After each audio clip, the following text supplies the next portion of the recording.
Muito bem-vindo a todos. Estamos dando início à nossa terceira aula sobre o Novo Testamento, mais especificamente os livros de João.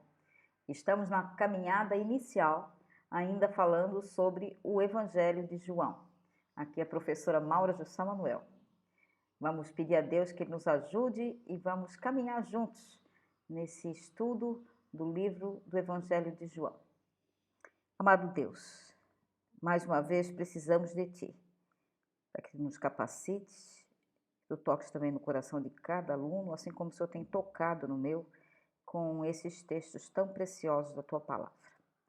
Ajuda-nos, precisamos da Tua graça, no nome de Jesus. Amém. Amém. Então, meus queridos alunos, nós vamos trabalhar um pouco mais, fazendo uma pequenina revisão, mas avançando, porque o livro é vasto e nós temos ainda muitos outros pela frente. Vamos falar também sobre 1ª, 2ª e 3ª João e depois o livro de Apocalipse. Então vamos ter apenas uma visão panorâmica de cada um desses livros e eu gostaria então que você acompanhasse comigo. Na aula de hoje nós vamos de uma forma mais concreta trabalhar sobre o tema o poder de Jesus sobre o tempo, sobre os números e sobre a natureza. Isso cobre os capítulos 5 e 6. Na aula passada nós trabalhamos os primeiros capítulos de 1 a 4. Falamos da pré-existência de Jesus, nos versos iniciais, quando João afirma que ele é o Verbo, que o Verbo estava com Deus e o Verbo era o próprio Deus, mostrando assim a divindade de Cristo. E nos capítulos 2, 3 e 4, nós encontramos os primeiros sinais. Como vimos na primeira aula, João tem um propósito, e o seu propósito é selecionar 7 sinais que mostram o poder de Jesus, que comprova com isso que ele é o Filho de Deus, ele é o próprio Deus. Então, vamos caminhar juntos agora no capítulo 5 e 6, uma vez que nós já fizemos uma pequena visão panorâmica dos capítulos 2 a 4. Em termos de revisão, talvez, lembrando a você que os primeiros sinais estão nos capítulos iniciais, logo após o prólogo. O prólogo é aquela introdução do capítulo 1. Então, ele faz o seu argumento que Jesus é Deus, Jesus tem poder. E a partir do capítulo 2, ele faz o primeiro sinal, que é a transformação de água em vinho. Então, mostra o poder de Jesus sobre a matéria. As nossas necessidades materiais podemos colocar diante de Deus, ele vai ouvir. Também, no capítulo 4, logo depois da conversa com a mulher samaritana, ele cura o filho do oficial do rei.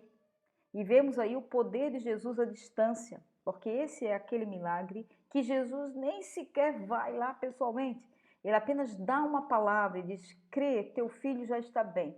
E aquele homem, quando caminha para sua casa, recebe a notícia que o filho foi curado exatamente naquele momento em que Jesus disse: vai, o teu filho vive. Hoje nós vamos então trabalhar com os 3 próximos milagres que estão no capítulo 5 e no capítulo 6.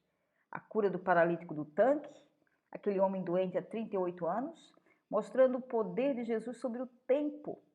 Mas vamos falar também sobre a multiplicação dos pães e vamos ver o poder de Jesus sobre os números. Finalmente, nós vamos falar sobre o milagre quando Jesus anda sobre o mar e vamos então abordar o poder de Jesus sobre a natureza.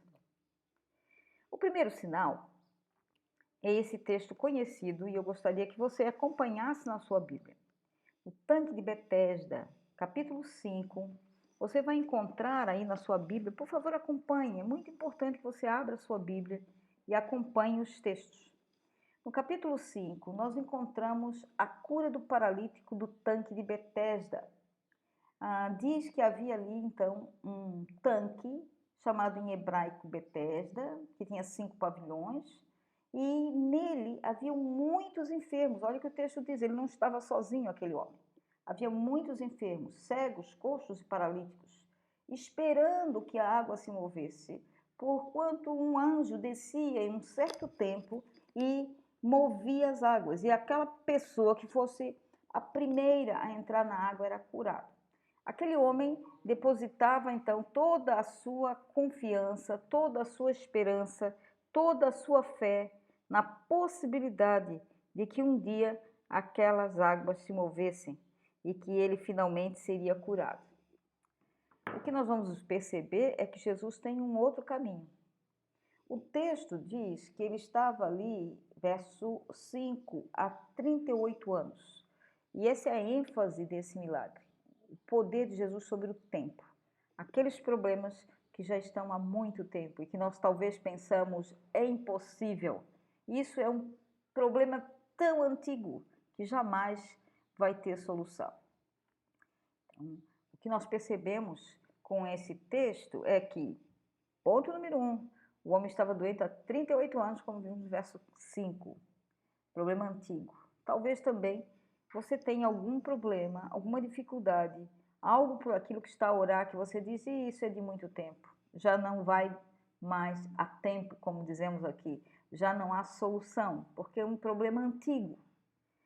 É interessante quando Jesus conversa com ele, ele pergunta, queres ser curado? É no verso 6.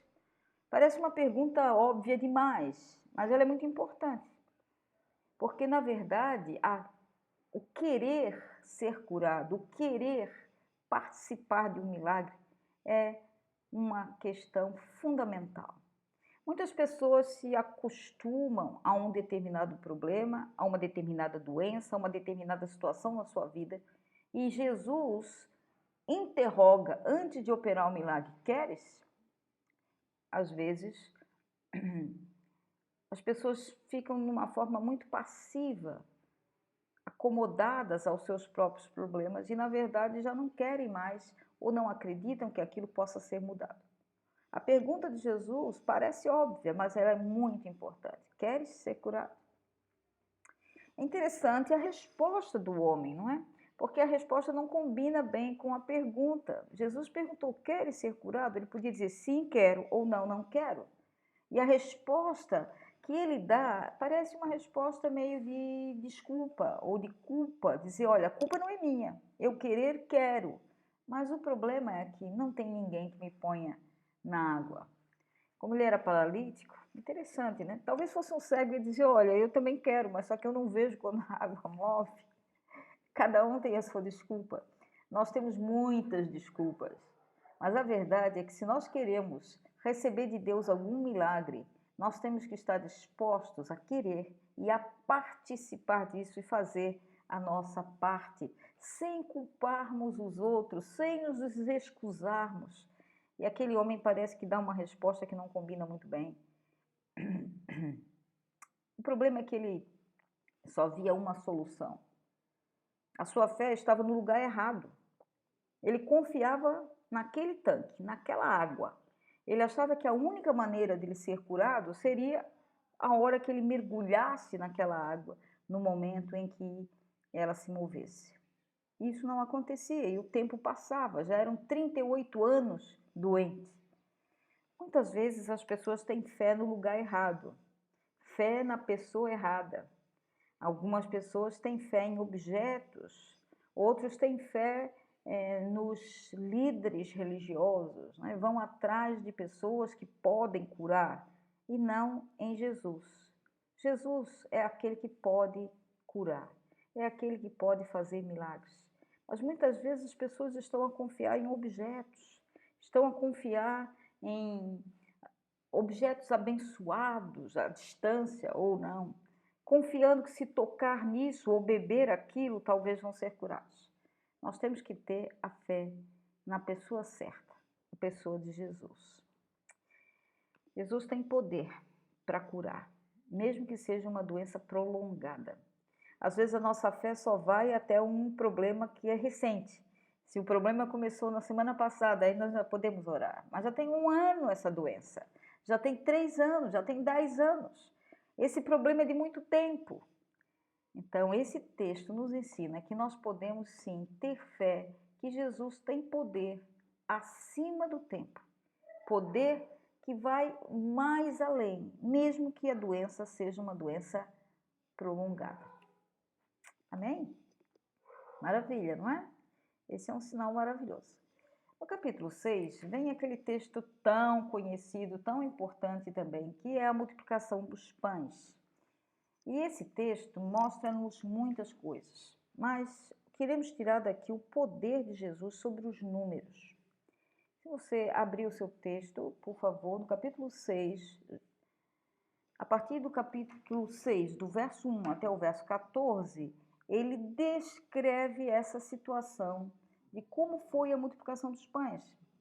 Interessante, porque nos versos seguintes, 15 e 16, ele interrompe para fazer um outro milagre, que vai ser o próximo, de Jesus caminhando sobre o mar. E depois, então, quando ele chega do outro lado, na outra margem, ele volta ao assunto do poder de Jesus sobre a multiplicação dos pães.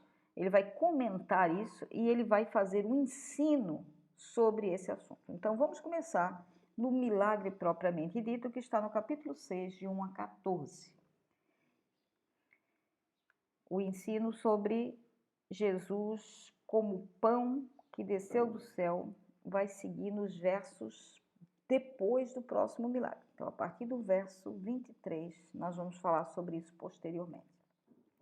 Capítulo 6, a partir do verso 1, diz que depois dessas coisas, Jesus atravessou o mar da Galileia. Observe aí o seu texto, o mar da Galileia, que é o Tiberíades, e seguiu ele uma numerosa multidão, porque tinham visto os sinais que eles faziam de cura dos enfermos. Lembra que nós falamos os sinais para mostrar o poder de Jesus? Aqueles homens viram os primeiros milagres e eles então começaram a seguir Jesus. A notícia espalhou e havia agora uma multidão. Jesus subiu ao monte, assentou-se e diz: ora, a Páscoa, a festa dos judeus, estava próxima. Lembra que eu disse a vocês que João menciona 3 Páscoas? Aqui é uma delas. Jesus subiu ao monte e assentou-se com os seus discípulos. Verso 5. Então Jesus, erguendo os olhos, vendo uma grande multidão que vinha com ele, disse a Filipe: onde compraremos pães para toda essa gente? Interessante, não é? Jesus já sabia o que ele ia fazer, Jesus sabia como resolver aquele problema, mas ele lança essa pergunta para Filipe e diz que Filipe, na verdade, não tinha uma resposta muito clara. Ele disse: olha, não bastariam nem 200 denários de pão para cada um receber pelo menos um pedaço. Ele faz uma pergunta e o Filipe já tinha uma resposta dentro da matemática e diz: olha, mesmo que fosse 200 denários que nós gastássemos para comprar pão para toda essa gente, na verdade, não havia de chegar. Cada um havia de comer pelo menos um pedacito. O que significa o problema é grande. O problema, segundo a matemática, não tem solução. É uma multidão muito grande, os números não jogam. É interessante, né? Quando temos um problema de matemática. Quando ele traz, então, um jovem, um menino, e ele diz: olha, nós temos aí um jovem, mas ele só tem 5 pães de cevada e 2 peixinhos. Mas o que é isso para tanta gente? Essa pergunta, o que é isso para tanta gente, é justamente a ideia de que a matemática não fecha. Eu tenho 5.000 pessoas aproximadamente, mas eu tenho 5 pães e 2 peixinhos. Eles, o que é isso para tanta gente? Muitas vezes na nossa vida vamos enfrentar alguns problemas de matemática. Nós vamos olhar uma situação, às vezes, por exemplo, uma situação na igreja, a construção de uma igreja, e nós olhamos a matemática, olhamos o número de blocos que temos, nós dizemos: esses blocos não chegam nem para uma parede. O que são esses blocos para uma construção inteira? Às vezes são problemas na casa, pessoais. Olhamos os valores que temos. Talvez, como alunos da Bíblia, assim como eu tive essa mesma situação durante muitos anos na minha vida, olhar os meus recursos e pensar: o que é isso para que eu faça um curso de 4 anos? Mas esse texto mostra que Deus tem poder. E na pessoa de Jesus, ele tem poder acima da matemática. A matemática de Deus e a matemática dos homens é diferente. Mesmo quando o mundo diz que não dá, Deus diz dá. Vocês conhecem muito bem o final da história, né? A verdade é que Jesus vai orar eles trazem aqueles poucos recursos e os recursos são multiplicados. Trazer os nossos recursos para Deus, para que Ele multiplique, é fundamental. A questão é não trazermos. Quando os números não fecham, Jesus pode agir e Ele pode multiplicar. Interessante no texto é que quando todos servem, e diz aqui que eles comem fartamente, chega o momento que Jesus diz, olha, recolham tudo, coloquem tudo dentro dos cestos, o que mostra que Jesus não aprecia desperdícios. Muitas vezes, meus amados, nós recebemos de Deus uma bênção e nós conseguimos gerir isso mal, de tal maneira que nós provocamos desperdícios. E isso não agrada a Deus. Devemos aprender com esse texto também que Jesus não aprecia desperdícios.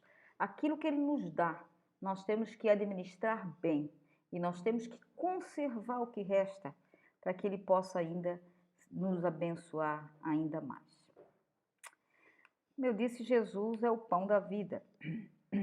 Esse sinal, ele é interrompido pelo próximo milagre, como já disse, quando Jesus anda sobre o mar, e Jesus sai dali, se afasta justamente porque a multidão já era demais.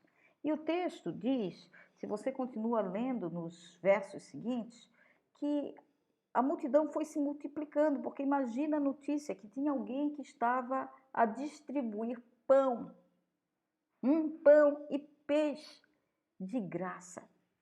Então, mais e mais pessoas foram se juntando, e o texto diz que então Jesus, ele entra num barco e vai para o outro lado, tentando de alguma maneira ficar num lugar mais tranquilo e deixar de ter aquela aglomeração toda.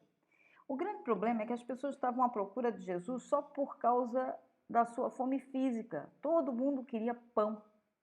Todo mundo queria, na verdade, ter, de alguma forma, a bênção material, a bênção física.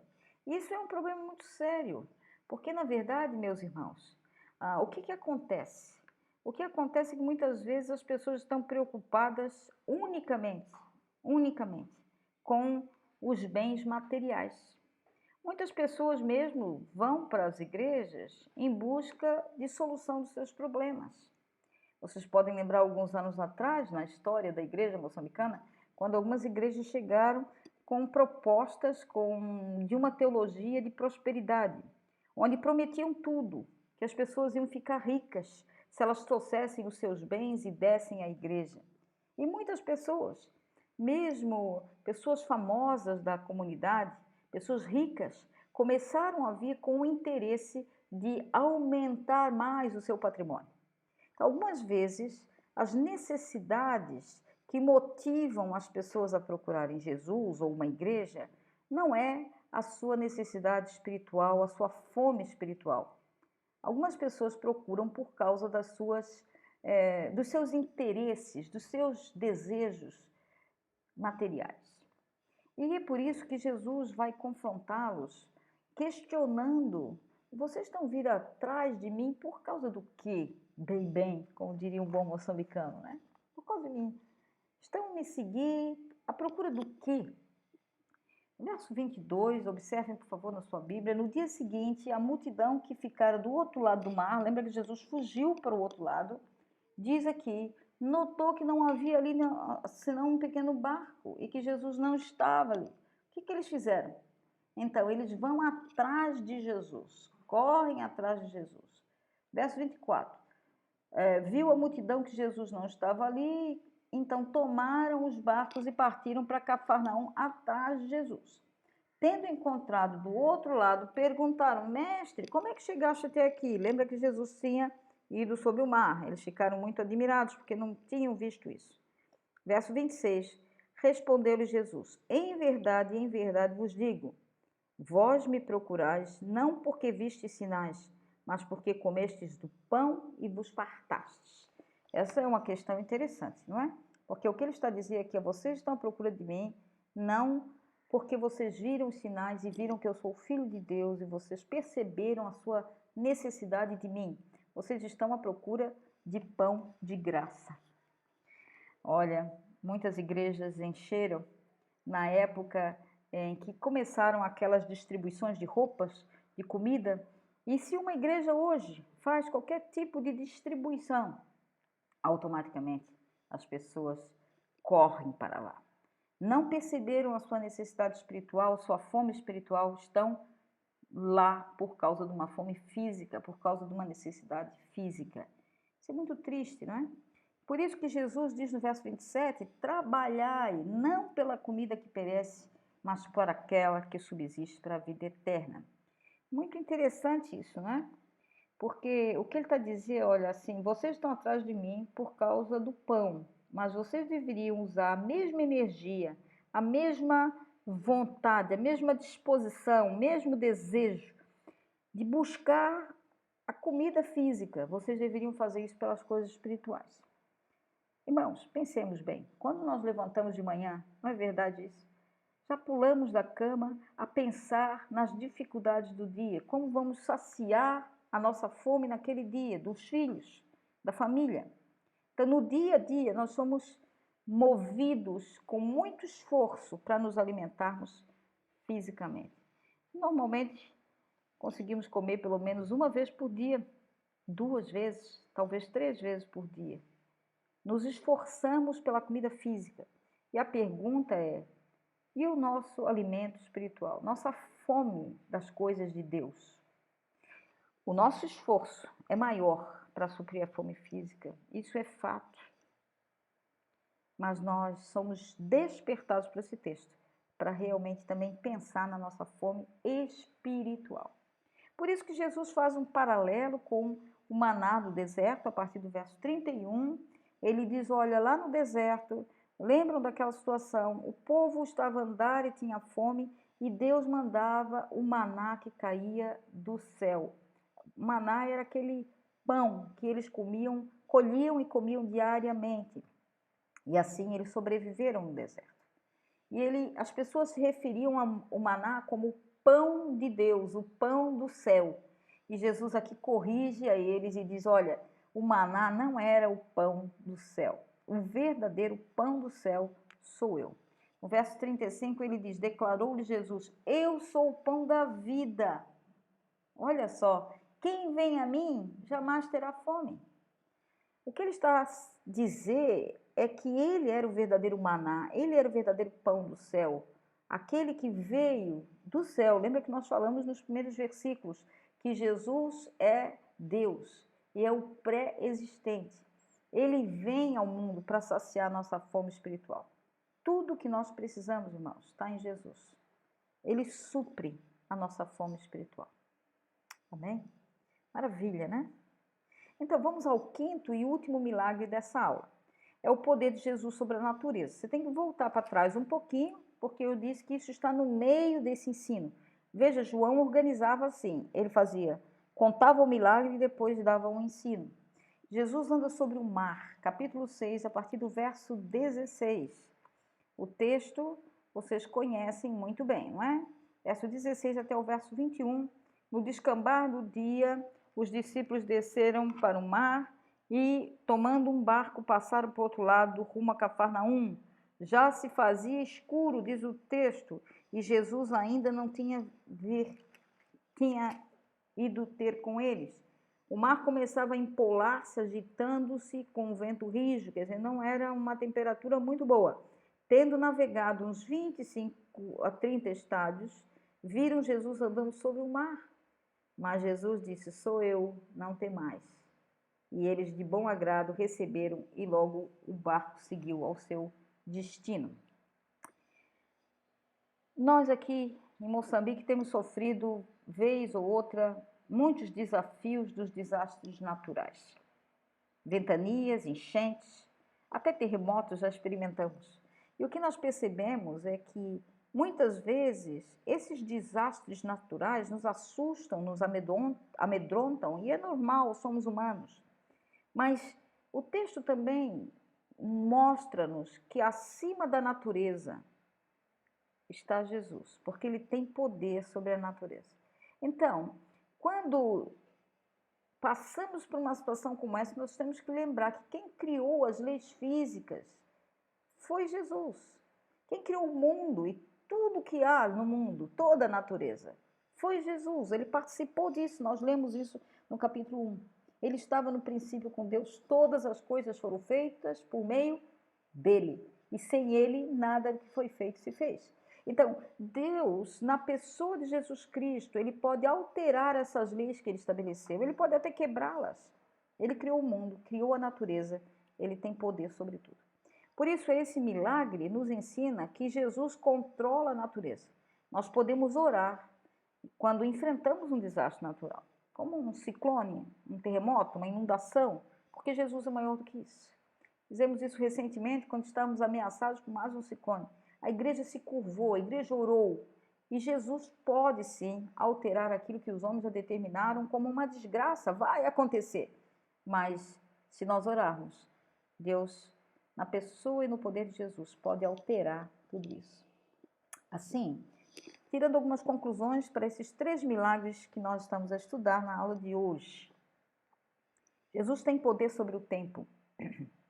Mesmo que o problema seja de muito tempo, através da oração isso pode ser resolvido. Não vamos pensar que é tarde demais. Para Deus, o tempo é diferente do nosso. Então, mesmo que pareça que já faz tanto tempo, não há solução, vamos orar. Jesus tem poder sobre os números. Mesmo quando o mundo diz para nós, não dá, não há maneira. Mas Jesus pode agir sim em nosso favor. Nós precisamos aprender, irmãos, depender dele, confiar nele, entregar para ele os nossos poucos recursos e confiar que ele tem poder para suprir as nossas necessidades. Lembra que eu já disse, necessidade é diferente de querer coisas. Ele não vai nos dar tudo, mas ele vai nos dar tudo aquilo que nós precisamos. E quando ele nos abençoa, nós temos que aprender também a evitar os desperdícios. Algumas pessoas, quando são abençoadas, às vezes agem de uma maneira displicente, não sabem gerir bem aquilo que é dado. Então, naturalmente, não dá certo, né? Porque a Bíblia diz, aquele que é fiel no pouco, sobre o muito o colocarei. Quem administra bem o pouco que é dado, também automaticamente ele é abençoado com mais. Jesus é tudo que nós precisamos para viver. Quando nós falamos que ele é o pão, porque ninguém vive sem comer, não é? Então, essa ideia que já vinha lá na conversa com Nicodemos e também com a mulher samaritana, que ele era água, né? A água da vida. O assunto de água já está lá. Nós precisamos de comer e precisamos de beber. Então, a ideia do pão aqui é a comida mais comum, mais simples, para dizer que todos nós precisamos nos alimentar fisicamente para viver. Todos nós precisamos de água para viver. Mas Jesus é a água, sim. Jesus é o pão, porque na verdade ele é tudo que nós precisamos, é ele que sacia a nossa fome espiritual. Nós precisamos buscar o alimento espiritual tanto quanto nos esforçamos pelo alimento físico. Não só pensar nas coisas materiais, mas pensar também nas nossas necessidades espirituais. Às vezes, corremos tanto atrás do alimento físico, que não temos tempo para nos alimentar espiritualmente. Finalmente, Jesus tem poder sobre a natureza. É por isso que nós podemos e devemos orar preventivamente quando temos alguma ameaça de algum desastre natural. Jesus criou, irmãos, a natureza. Ele tem controle de tudo. Tudo aquilo que, na verdade, Jesus criou. Ele tem poder para controlar. Então, a nossa aula de hoje mostrou mais uma vez o poder de Jesus. O poder de Jesus sobre tudo. Nós estamos vendo 7 milagres. Na aula anterior, nós vimos 2 milagres. E agora, na aula de hoje, estamos concluindo mais 3 milagres. Então, continue lendo a sua Bíblia a partir do capítulo 7 em diante. E nós vamos descobrir os milagres que ainda restam na próxima aula. Então, aguardo por você, que Deus nos abençoe, coloque em prática aquilo que você ouviu. Deus realmente lhe deu uma boa semana na presença gloriosa de Jesus, o nosso Salvador, aquele que tem todo o poder no céu e na terra.